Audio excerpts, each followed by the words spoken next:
Assalomu alaykum do'stlarim aziz. Bu dars navbati dar barnome Excel ساختن چی؟ تابلیت. فرض کردیم ما یک تابلیت رو برای ریلیزی مگزین تولید می‌کنیم. فرض کنیم مگزین در دوام یک ماه و ما سابلو کرده است و بار گرفته است و به ما پول داده است. شما این مگزین رو فایدهش رو نکاش رو دیده می‌کنید. بریم خرید می‌کنیم در بالا روز ها یعنی در دویم خانه چه یعنی ستونچه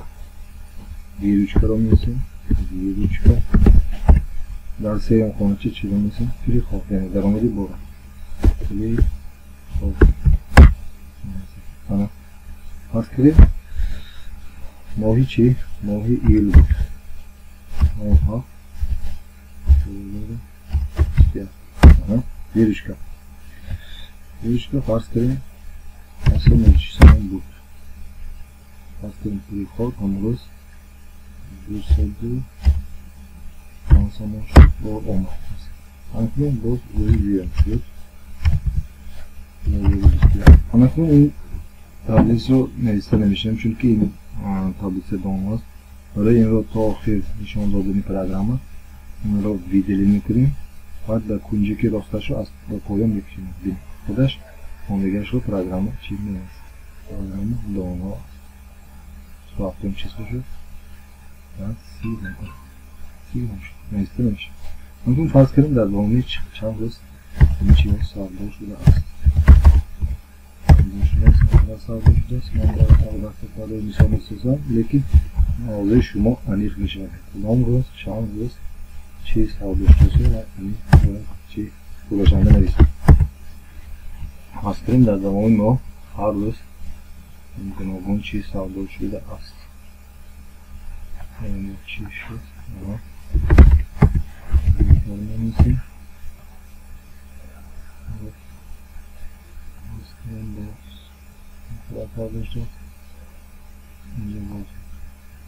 اینجا شد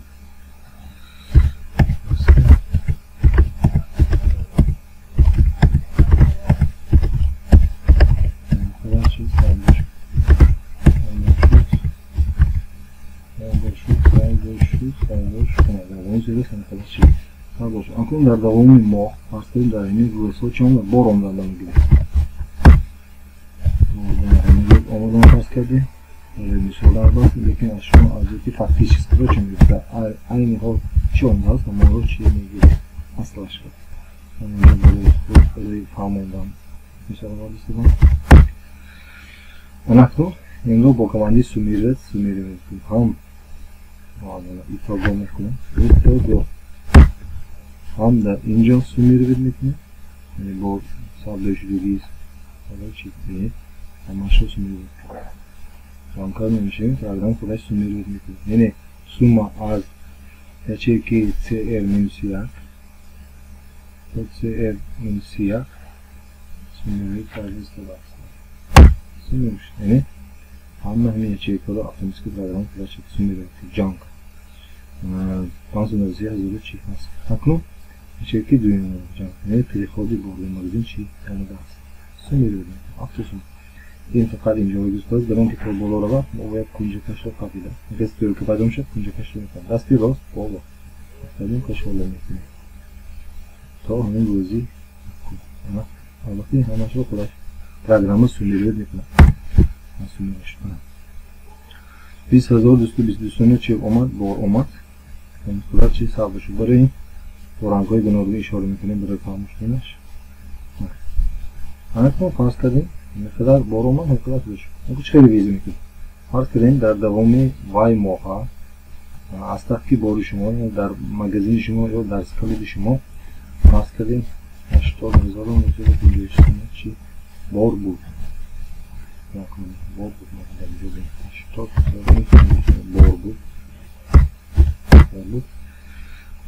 بار بود همینقدر بار اومد همینقدر ویروچکه فروخته شد برای این صحبت چه میشه کمانده میتونیم طرزی کمانده دادن در اگزل چه خیلی هست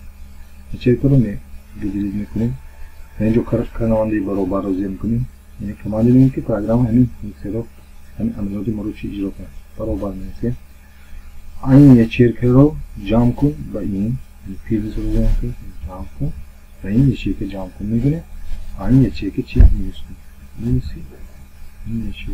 کن میگونه این همان کدر چی میرسه البته این درست هست ما باید سماش رو بسیار اما کنم چی بروش من از وقتا سیفره گرفتم بیناگونه از سیفره دقیقا نزدیک رو چی گرفت این اون رو چی رو میکنم یعنی میفهماند که در مگزین میویوس کلدی ما 307,472 سومه چی بار ما یعنی 885 سوم بار بود از این با بالاش به 20,000 سوم بار آمد یعنی چه یک ماه 597 چی گیرش کشونه بار آمد در اصل کار باید از این نظریوی ساخت ما در سکلات یا در وای یعنی قدر چی بار مانده نشد لیکن فرض کنیم در مورد چی میشود حساب میکنیم که 357,789 سوم چی باز میماند اکنون رازی سهم رو میبینیم برابر باز کمال میگیم از این یه چرکه هر کن این یه چرکه یعنی چه ما 49,311 سوم فاویده صاف چی دست آمده یکی اگر کم برود گرد این چه زیان فرض کریم زیان نبرامدو کم برامد 29,826 چی شد؟ زیان چه هست؟ 272 یعنی مینوس زیان بود یعنی خیلی سال کتابی دیویده سکلات یک ماهش چی برآورده میشه ماهانش همین ماهانه میشه 3 ماه رو گویم این 3 ماه رو حساب میکنیم سالانه به و طرز همین سالانهش رو چی حساب کرده میشه یکان خیلی دشواری نیست فقط شما درست حل میکنید همین چیز رو یعنی خیلی سالانه ماهانه 3 ماهانه دکارده چی اینک درسی ما با خصید با ما باشید در درس های